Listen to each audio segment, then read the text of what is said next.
If you'd asked me 2 years ago what my relationship with my dad was like, I probably would have shrugged and said something like, "It's complicated." But that wouldn't really cut it. My name's Callum, I'm 28, and I spent most of my life being the backup plan in my own family. Not the golden child, not the favorite, just the afterthought. The guy who showed up on time, kept his mouth shut, and picked up the pieces when no one else would. That was me. To understand how things got so twisted, you have to know a bit about my family. We weren't poor growing up, but we weren't exactly swimming in money either. My dad, Mark, worked in construction, site manager for most of his life. Hardworking guy, sure, but very old school. Stiff upper lip, men don't cry, and all that. My mom left when I was 12. Not a tragic divorce, just a quiet one. She packed up and moved out one day while we were at school, left a note on the fridge, and didn't look back. My sister, Liv, was 14 then, and ever since, Dad treated her like porcelain. Like she was this fragile, beautiful thing that needed to be protected at all costs. I think he always blamed himself for Mom leaving. And in his mind, Liv was the one who'd suffered most. Now don't get me wrong, I love my sister. I really do. But growing up with her was like living next to a son. Bright, overwhelming, always the center of attention. Everything she did was special. Her school art project? Frame it and put it above the fireplace. My science fair trophy? Collecting dust in a box somewhere. She dated some guy in high school who broke her heart. Dad nearly drove to his house to have a word. I got jumped behind the gym in 10th grade and came home with a split lip. Dad told me to toughen up. Still, I didn't complain. I wasn't the type. I focused on school, got a scholarship, worked part-time to help with bills, and moved out the second I could afford to. I didn't go far, still in the same city, and I visited regularly. I didn't hold a grudge. Not then, at least. Because deep down, I thought maybe one day he'd see me. Really see me. Not just the son who did okay, but the man who stood on his own 2 feet, who worked hard and made something of himself. But that day never came. Or maybe it did, just not in the way I imagined. See, after college, I landed a solid job in IT consulting. I'm not gonna act like I was some prodigy, but I was smart with my money. I learned early that no one was coming to rescue me, so I became my own safety net. By 25, I had a steady income, a decent apartment, and some modest investments. A year later, I bought a duplex, one half for me, the other half rented out. I kept climbing. And quietly, without making a big deal out of it, I started helping out Dad. It started small. His roof needed repairs. I had some savings. He protested, of course, but I told him I'd rather help now than later. Then came the plumbing, then the new car battery, then groceries when he was tight that one winter. Eventually, I started paying part of the mortgage. He never asked directly, but I could see the stress on his face. So I offered. And every month, like clockwork, I sent him a chunk of my paycheck. He never said thank you, not in so many words, but I figured that was just him. Not big on emotions. The thing is, Liv never helped financially. Not once. She lived with Dad well into her 20s, jumped between jobs, went back to school for something she never finished, and now she's a content creator, which apparently means she posts product reviews and yoga poses online. Dad called it her business. She called herself an entrepreneur. I kept my mouth shut. It wasn't my place, I told myself. And maybe I believed that for a while. But things started shifting about 6 months ago. Liv moved out, finally, but not into her own place. Nope. Into a fancy high-rise apartment that a friend was subletting while traveling. She threw a housewarming party and invited everyone except me. Said it was a girls-only thing, but posted pictures with a bunch of guys there. Whatever. I let it slide. Again. Then Dad started making comments. Little ones, barely noticeable at first. Like when I mentioned my job was stressful, and he said, "Well, you're not the only one who works, you know. Your sister's got 3 brand deals this month." Or when I visited after a long week, and he said, "Liv dropped by yesterday. She brought cookies. Said she's thinking of starting her own baking line." I'd nod, smile, pretend like that wasn't the most ridiculous thing I'd heard. But it got worse. One night, a few weeks ago, I stopped by after work. I was tired, starving, and just wanted to check in. Liv was already there, sprawled out on the couch like she owned the place, scrolling through her phone. Dad was in the kitchen, frying something that smelled vaguely burnt. I said, "Hey." No one responded. Rough day. I asked, trying to break the weird tension. Dad grunted. Liv's thinking of starting a podcast, he said, like it was some monumental achievement. Cool, I said. What's it about? Life, family, wellness, stuff like that. Liv didn't even look up. You wouldn't get it. I bit my tongue. Right. We sat down to eat, and halfway through, Dad turned to me and said, You know, your sister's really making something of herself. I'm proud of her. I waited. Nothing else came. Just that. No acknowledgement that I'd helped keep the lights on in this very house. No nod to the years of quiet support. Just, live, always live. Then came the straw that snapped it all. Last Sunday, we were all at Dad's for dinner. Rare event. I brought over some steaks, thinking I'd treat them both. Liv showed up an hour late, wearing some ridiculous designer sunglasses indoors, saying she was detoxing from screen light. I don't know. I grilled, made conversation, tried to keep things light. But the whole time, Dad kept interrupting me to ask Liv about her social media numbers, her latest collab, or whatever other nonsense she was spouting. Finally, I cracked. I was talking about a project at work, nothing fancy, just something I was proud of, and Dad cut me off mid-sentence. Liv, you ever think about launching your own skincare line? I bet people would eat that up. I put down my fork. Dad, I was talking. He didn't even look at me. Yeah, but this is important. Something inside me just shifted. Of course it is, I said, quieter now. It always is when it's about her. That's when he turned. Actually looked me in the eyes. Don't start, Callum. You know she's had it harder than you. I stared at him. How exactly? She lost her mother. We both did. He shook his head, like I didn't get it. She's always been more sensitive. She needs more support. And I guess I'm just what? The utility bill. That's when he snapped. You'll always come second to your sister. That's just how it is. He said it like it was a fact. Like gravity. Like death. I didn't yell. I didn't curse. I just smiled, stood up, and said quietly, Then let her pay your mortgage. I'm done. His face didn't register what I meant at first. But Liv looked up, eyes wide. An hour later, after I'd gone home and ignored 5 missed calls, my phone buzzed again. I let it ring once, twice, 3 times. Then I picked up. Dad's voice on the other end was different. Shaky. Small. Wait, you were the one paying? Son, let's talk about this. I didn't answer right away, because for the first time in my life, he sounded like a man who finally realized what he'd taken for granted. And I wasn't sure if I was ready to forgive that. I didn't call him back that night. I didn't text. I didn't respond to the 3 more voicemails that came in before midnight. The last one suspiciously slurred, like he'd cracked open that bottle of whiskey he usually saved for special occasions. I just sat on the edge of my bed in the half-dark, phone buzzing beside me, heart pounding in this weird mix of rage, disbelief, and something that felt a lot like grief. Not the grief of losing someone, no. It was the grief of realizing they were never really who you thought they were in the first place. It's strange, isn't it? How a single sentence can flip the whole story upside down. You'll always come second to your sister. Just 11 words, but they hit like a freight train. Not because I didn't already know, deep down, I think I always did, but because he finally said it. Out loud. No pretense. No excuses. No room for me to pretend otherwise. I didn't sleep that night. Just laid there staring at the ceiling, the words echoing like they were scratched into the walls. By morning, I'd made a decision. I wasn't going to be the silent son anymore. No more monthly transfers. No more quiet visits bearing groceries or gifts. No more free tech support for Liv's online brand. I was done. If they wanted to treat me like an afterthought, they could feel what life was like without me filling the cracks. Without me keeping the lights on, literally and figuratively. I blocked Dad's number for a week. Petty? Maybe. But I needed space. And in that space, something happened that surprised me. I started to feel lighter. The weight I'd carried for years, of obligation, of trying to earn love that should have been freely given, it began to lift. I went to work, came home, cooked for myself, watched terrible sitcoms, and for once, didn't feel guilty for just being. But peace, in my family, never lasts. It started again with a knock on my door. I live in a duplex, remember? The rental side had just been vacated.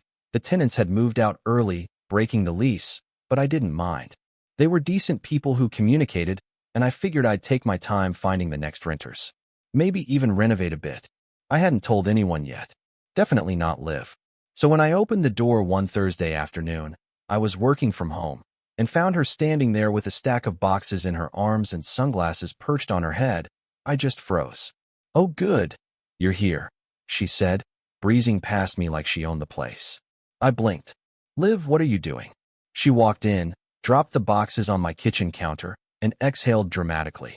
"Dad said I could stay in the empty unit while I figure some stuff out." "The building you know, downtown? My sublet?" "Yeah, they need it back early. Some legal drama. I don't know. I didn't read the whole email. Anyway, this works out perfect." I just stared at her. "Dad said you could stay here?" "Yeah," she said, like it was obvious. "He told me you own the place." "I mean, I knew that. But he also said you'd be fine with it. Said you're always the responsible one." She smiled. That sweet, oblivious smile that had probably gotten her out of 100 jams. "Liv," I said slowly, "this isn't a guest room. It's a rental. I haven't offered it to anyone yet. And more importantly, you didn't ask me." "Oh, come on," she scoffed. "It's not like I'm some stranger. I'm your sister. You can't let me be homeless. I just need a few weeks. Maybe a month. 2 tops." I felt my jaw clench. "You're not homeless. You have friends. You have Dad's house." At that, her smile faded. She looked at me like I'd just kicked a puppy. "You know it's not the same. That house is falling apart. The AC doesn't even work." I crossed my arms. "Yeah, because I stopped paying for it." She blinked. "Wait, you paid for the AC?" "I paid for everything, Liv. The roof, the utilities, half the mortgage. For 3 years." She laughed, like it was the dumbest thing she'd ever heard. "Why? He never even told me that." "Because he never wanted you to see what he expected me to do for free." I snapped. "Because he knew if you realized, it might actually cost you something." Silence stretched between us. And then, with a pout, she said, "Well, that's between you and Dad. It has nothing to do with me. Doesn't it?" I asked. "You waltz in here like you own the place, don't ask for permission, expect everything to be handed to you, and think that somehow doesn't connect?" She rolled her eyes. "You're being dramatic." That was rich, coming from her. I didn't yell. I didn't throw her out. But I did pick up her boxes, walk them back to the door, and say, "You're not moving in. Not now. Not ever. Find somewhere else." She left in a huff, muttering something about me being selfish. And I locked the door behind her. That night, the text came. From Dad. "You had one chance to do the right thing by your sister. 1. I hope you're proud of yourself. No, hi. No. Thanks for keeping us afloat for years." Just pure, weaponized guilt. And for the first time in my life, I didn't care. But of course, they weren't done. 2 days later, I got a call from my bank. Someone, claiming to be me, had inquired about refinancing the duplex. The account rep flagged it as suspicious because "You usually come in personally, Mr. Turner." I was stunned. I went down in person, filed a report, locked everything down tighter than a drum. And yeah, you guessed it, the inquiry came from my dad's home IP. I didn't confront him. I didn't yell. I just sat with that fact like it was a scab I couldn't stop picking. He was trying to leverage me. For what? For Liv? It all made sense then. The praise. The sudden interest in my property. Letting Liv believe she could move in. He never saw my home as mine. He saw it as a backup plan. For her. I thought that was the low point. It wasn't. The low point came the following weekend. I was grabbing lunch with my friend Dion, the kind of guy who tells it to you straight and has zero time for drama. We were catching up when he paused mid-bite and said, "Hey, isn't that your sister?" I turned. Sure enough, there she was, Liv, sitting on the patio of some bougie cafe, being filmed by some guy with a DSLR camera. She had a microphone clipped to her dress and was holding a coffee like it was a perfume bottle, slow motion swirling it while she smiled into the camera. Dion raised an eyebrow. What's she doing? I already knew. This was her wellness influencer act. Fine. Harmless enough. But then I noticed something. Behind her, set up for display, was a printed banner. One that read, "Turner Properties Presents. Urban Retreats by Liv. Coming soon." I stood up. Walked over. Calm. Quiet. But boiling inside. She saw me and immediately faked a smile. "Oh hey, you want to be in the video?" "What is this?" I asked, pointing at the banner. She looked at her cameraman. "Can we cut?" Then she turned back to me. That same sugary voice. "It's just a promo thing. I'm launching a wellness retreat. You know, pop-ups, local experiences. I figured the duplex could be the first location." I blinked. The one you're not allowed to live in. Oh, come on, she groaned. It's branding. I'm just using the space for photos. Dad said you'd understand. Did he also say I'd cover liability when someone sues you for slipping on the porch? You're being so negative, Callum. Seriously, that was it. That was when I realized there was no bottom. No limit. No line they wouldn't cross if they thought it benefited her. I left. Didn't say another word. But that night, I sat down, opened my laptop, and began drafting a document I never thought I'd need. A formal cease and desist notice. Addressed to my own sister. I wasn't bluffing. And they had no idea what was coming next. I didn't send the cease and desist right away. That night, I stared at it for hours. Just sat there at my desk, rereading it over and over again. The language was clean, professional, not personal. Just legal enough to be taken seriously, but not so cold that it felt like I was nuking the bridge beyond repair. But even as I hovered over the send button, my hand shook. Because this wasn't just a letter. It was a line in the sand. Up until that point, I'd always held out hope that things could be mended. That somehow, after enough years, enough sacrifice, enough second chances, my dad would finally see me for who I was. Not the backup son. Not the walking wallet. But a person. A man. His equal. But that letter was the moment I finally accepted the truth. He was never going to change. So I hit send. The fallout was instant. The next morning, my phone exploded. Texts. Voicemails. Even a missed call from a number I didn't recognize, which turned out to be my dad calling from his buddy's phone because I'd blocked him again. The messages all followed the same theme. How dare I threaten my own family? How ungrateful I was after all he'd done for me. How Liv was just trying to build something, and I was tearing it down out of spite. Spite. That word hit differently, because for the first time in my life, I realized I wasn't being spiteful. I was being free. But of course, my family didn't see it that way. I tried to go on like normal. I really did. I threw myself into work, said yes to every freelance offer I'd been putting off, and even booked a weekend hiking trip by myself, something I hadn't done in years. But something in me had cracked. That thing I'd been holding together for so long. The image of family, of duty, of being the bigger person. It had shattered. And in its place, just silence. For weeks, I didn't hear from them. Not Dad. Not Liv. Not even a distant cousin who used to send memes to the family group chat. It was like I'd been scrubbed from existence. And honestly, that part stung more than I expected. Because even if the attention had always been lopsided, it was still attention. Still something. Now I had nothing. And that was rock bottom. I'd never felt so alone. Not even when I was a kid, hearing my mom's suitcase zip shut behind a closed door. Not even in college, eating dry ramen for the third night in a row while pretending my scholarships covered everything. No, this was different. This was the loneliness of choice. Of walking away from people who were supposed to love you and realizing they never really did. Not unconditionally, at least. I stopped going to my regular grocery store. Didn't want to risk running into my dad. I ignored mutual friends who asked, "Hey, is everything okay with your family?" I even turned down a promotion at work because I couldn't focus long enough to fake enthusiasm during the meetings. I was spiraling, and I knew it. And then something strange happened.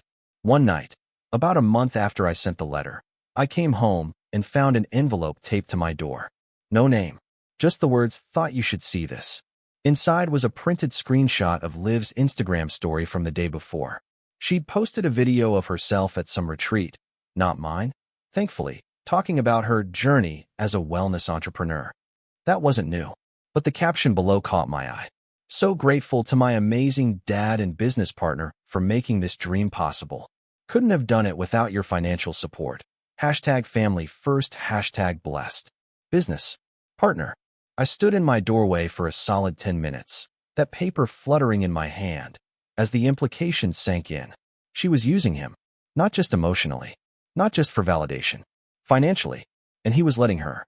All those months, maybe years, that he'd told me he was struggling, that Liv was finding her footing, that there wasn't enough to go around. And meanwhile, she was using him like an ATM. That night, I poured myself a drink, sat on my back patio, and just let it all burn. Not physically, of course, but in my head, I lit the whole house down. All the lies, all the expectations, all the guilt I'd carried for years. I pictured it all going up in smoke. And by the time the sun rose, I wasn't angry anymore. I was clear. It was time to rebuild. The first thing I did was cut every last financial tie to my father. I mean everything. I called the bank and confirmed I was no longer a cosigner on his emergency line of credit, a temporary favor from 2 years ago that I'd completely forgotten about. I removed my access from the joint utility account, another holdover from the time I was paying bills on his behalf. I even had a lawyer draft a formal notice of property boundaries to be filed with the city, just in case someone got cute with business permits again. Next, I focused on me. I revamped my consulting website, something I'd put off for months. Hired a designer to clean it up, added testimonials from past clients, and leaned hard into my niche, small business infrastructure. Within 3 weeks, I had 5 new clients. By week 5, I was booked solid for 2 months. I doubled my rates. No one blinked. With the extra income, I started renovations on the rental unit. Not because I needed the money, but because I wanted to. I replaced the floors, updated the kitchen, installed smart thermostats, and even built a little outdoor patio space. Not for guests. For me. Because for once, I wanted to make something that I enjoyed, not something to impress my dad or earn a sliver of his approval. And you know what? It felt good. Better than good. It felt like mine. But rebuilding isn't just about money. It's about worth. And that part? That took time. I started therapy. Yeah, the guy who toughened up through everything finally sat on a couch and talked. Turns out, carrying your family's emotional baggage for 20 years does things to a person. I learned about enmeshment, about conditional love, about the way I'd spent my entire adult life trying to earn scraps of affection by overperforming. And then I stopped doing that. I stopped fixing people's laptops as a favor, stopped answering late-night texts that read, "Hey bro, quick question about Wi-Fi." I stopped showing up out of guilt. And slowly, I started showing up for myself. I reconnected with old friends, took weekends off, went on a few awkward dates, even joined a local book club, mostly older women and retired teachers, but they had great wine and better stories. The more I invested in myself, the more I realized how small my old life had been, how much I'd shrunk to fit inside the role my family had carved out for me, and how I didn't have to live there anymore. But healing doesn't mean forgetting. About 3 months after the cease and desist, I got a call from my Uncle Pete, my dad's older brother. We hadn't talked in years, mostly because Pete lived 3 states away and kept out of family drama. But he'd heard things, and he had questions. "You really stopped paying for the house?" "Yup." "And Liv tried to move into your rental?" "Without asking, yeah." He whistled. "Damn, that's cold." I waited, expecting a lecture. But instead, he laughed. "About time someone said no to your dad," he said. "You know he called me last month asking for a loan?" I blinked. "Seriously? Didn't say what for? Just said it was urgent and that Callum's being difficult." He paused. "I told him to sell his car if he was that desperate." "Has he?" I thought of Dad's pristine '68 Mustang, the one he never let me drive, not even once. "Doubt it." Pete chuckled. "Figures." That call stayed with me, not because of the Mustang, but because, for the first time, I realized the cracks weren't just visible to me. Other people were starting to see them, too. And those cracks? They were about to split wide open. Because what I didn't know, what none of us knew yet, was that Liv's so-called business. It was a house of cards, and it was about to come crashing down. It started with a ping. Late one night, I was sitting at my desk, invoices done, tea in hand. One of those chill evenings where the world feels finally, blessedly quiet.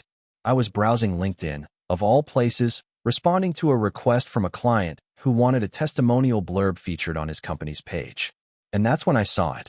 Right there, under people you may know. Olivia Turner, founder and CEO at Urban Retreats by Liv. That wasn't the shocking part. What was shocking was what came next. Her tagline read, "Building a wellness empire through holistic experiences and short-term property investments. First location fully operational. Expansion underway. Open to partnerships. Short-term property investments? First location?" I clicked through, pulse rising. There, right in her experience section, she'd listed the duplex. My duplex. Transformed a rundown rental into a high-end wellness retreat for creators, entrepreneurs, and influencers. Focused on mindfulness, self-discovery, and curated brand collaborations. Host to over 40 paying guests and 12 client-sponsored events. I stared at the screen for a full minute, mouth dry. 40 guests? Sponsored events? She was monetizing my property, or, at the very least, claiming to, and parading it around as her success story. The photos she'd posted? Polished, branded, glowing with soft lighting and pastel cushions. My patio. My renovated kitchen. The same damn patio set I'd built with my own 2 hands last summer, now rebranded as her Zen garden. But that wasn't all. There was a link at the bottom, press features. I clicked. 2 online articles popped up. Nothing major, local lifestyle blogs, influencer fluff. But both featured her as a rising entrepreneur. And both explicitly stated that her family supported her venture by co-signing the property in her name. Let me say that again, co-signed. In her name. I felt like I was choking. This was no longer about family drama. This was theft, fraud, public misrepresentation of my property, my money, my efforts. And it lit something in me I hadn't felt in a long time. That cold, focused fire of clarity. Revenge isn't just rage. Not the good kind, anyway. Real revenge, the kind that changes everything, comes from patience, precision, planning. And I was done being the quiet son in the corner. It was time they saw what I looked like when I stopped holding back. Phase 1, information gathering. The next morning, I called my lawyer. Sam, an old college friend turned property attorney who'd helped me with some lease contracts in the past. I explained the situation, keeping my voice even. Just facts. He was quiet for a beat. Then he said, "You have documentation proving ownership?" "All of it," I said. "The deed, renovation permits, receipts, everything." "And you never authorized her to operate a business from your unit?" "Never. She wasn't even allowed to live there." "Okay," he said. "Then you've got leverage. Real leverage." We met that Friday. He brought a paralegal. We reviewed the screenshots, cross-referenced public statements, even pulled property photos from her press features and overlaid them with my renovation invoices. It was airtight. "She's not just lying," Sam said. "She's potentially opened herself, and your father, if he's listed on anything, up to liability." That caught my attention. How so? If she's hosted paid guests in a residence not zoned for that kind of activity, and something goes wrong, slip, injury, anything, you could be on the hook. Unless, of course, we draw a very public line between you and her. Public line. I like the sound of that. Phase 2, the quiet strike. Before I could make any moves, I needed to know how deep the hole went. So I started poking around. I created a fake account, nothing sketchy, just a clean burner email with a vague username, and messaged her business profile asking about retreat availability. The reply came back within hours. "Hi, love. Thanks for reaching out. We're currently booking for the September Creator Detox Weekend. 3 nights, yoga, guided journaling, brand vision board sessions, all meals included. $549 per person. Spots limited to 8 guests. 8 guests. In a 2-bedroom duplex unit. Even with a fold-out futon, that was absurd." I replied, asking for photos of the space. She sent the same ones from the article, complete with fake branding and a logo watermark. But here's where it got wild. At the bottom of her message, she included a document link for payment and waiver forms. I clicked. The waiver form was a mess, legally void, probably stolen from a template site. But the payment link? That led to her personal Venmo. Not a business account. Not a payment processor. Just Liv's name with little sparkles around it, and the emoji woman in lotus position as the profile pic. She wasn't just unprofessional. She was reckless. I saved everything. Screenshotted. Backed it up. Sent it to Sam. "You want to scare her," he said. "Or bury her?" "Neither," I said. "I want to expose her. But not yet. Because something told me, some whisper in the back of my head, that this rabbit hole went deeper. And I wasn't wrong. Phase 3, the paper trail. The next few weeks, I kept my distance. Didn't message her. Didn't show up to family functions. Didn't respond to the one awkward voicemail from Dad saying, "Hey, Liv mentioned you've been, upset. Maybe we can talk soon." Instead, I watched. And waited. I checked property listings.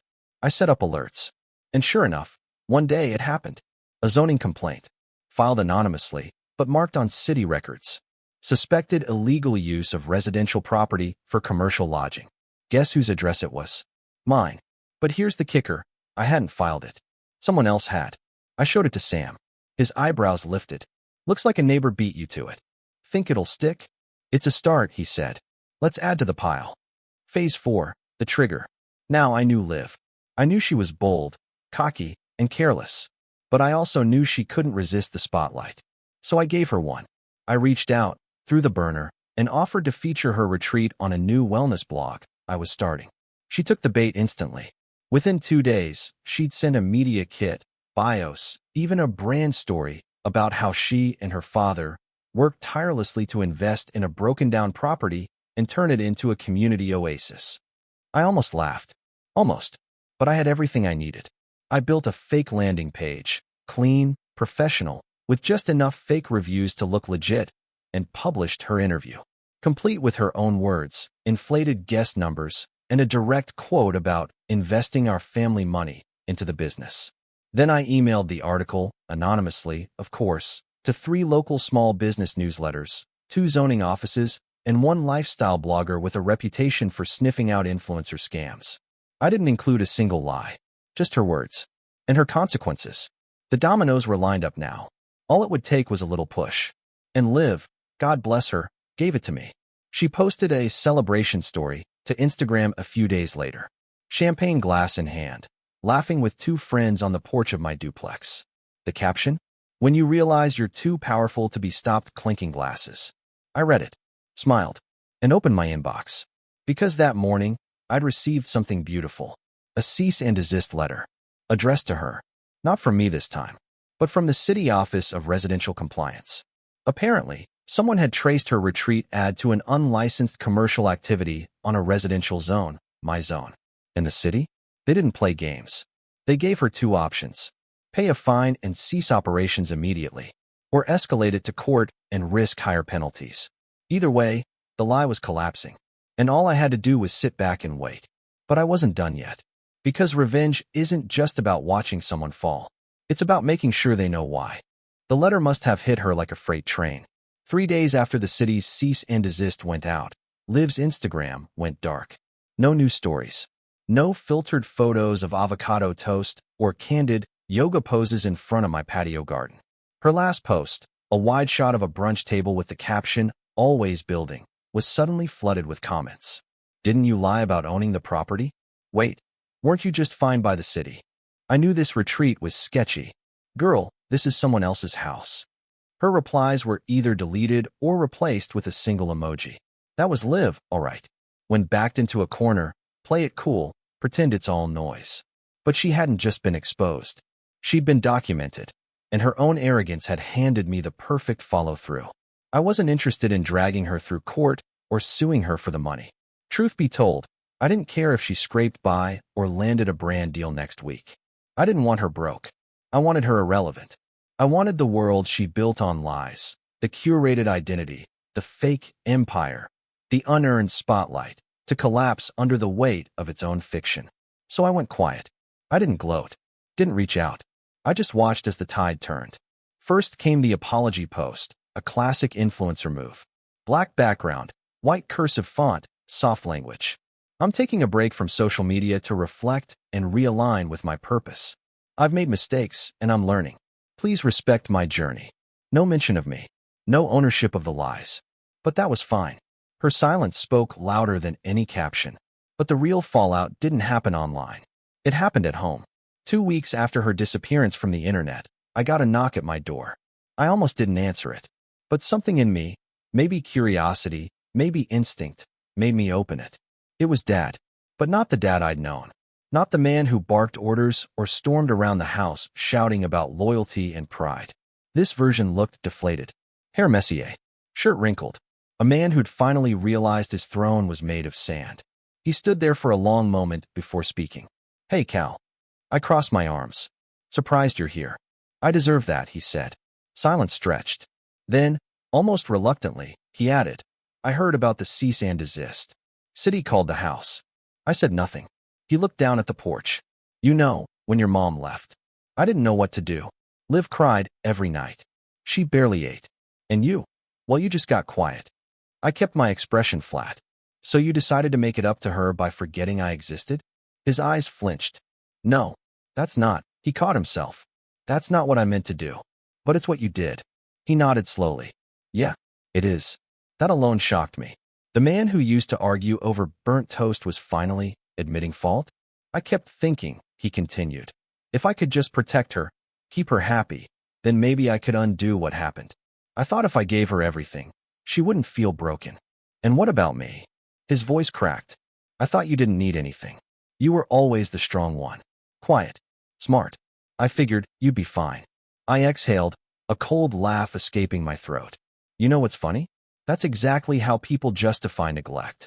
He didn't argue, didn't offer excuses. He just stood there, swallowing his pride like it tasted like vinegar. I came to say I'm sorry, he said. For everything. I stared at him. For once, I let the silence speak. Then I asked, what happened with Liv? He sighed. She's back at the house. Moping. Complaining. Blaming cancel culture. That sounded about right. Her sponsors dropped her. Someone posted screenshots of her waiver forms. Said she'd been charging people for retreats without proper licensing. One girl even hinted she might sue. Is she? No. I don't think she can afford a lawyer. A beat passed. Then Dad said something I never thought I'd hear. She asked me to co-sign a loan to help her start over. Said she needed to rebrand. Said her reputation took a hit, but she's still a visionary. I snorted. Did you do it? He looked at me with the tired eyes of a man who'd finally realized he'd been digging his own grave for years. I said no. Now that surprised me. I told her if she wanted to build something, she'd have to do it on her own. No handouts. No shortcuts. He paused. And then she screamed at me. Said I was just like you. I raised an eyebrow. That's new. She meant it as an insult, he added, voice low. But it was the first time I took it as a compliment. We stood there for a while, father and son, on opposite sides of a door that had stayed closed too long. Finally, he asked, can I come in? I thought about it, then shook my head. Not yet. He didn't argue, didn't look offended. He just nodded, stepped back, and said, fair enough. I'll wait. As he walked away, I didn't feel triumphant. I didn't feel vengeful. I felt clean, like I'd rinsed off years of guilt and finally walked out from under a storm I didn't realize I'd been standing in. 3 months later, I rented the duplex unit out to a young couple starting their first business, a local artist and her partner, a therapist. They were kind, professional, paid on time.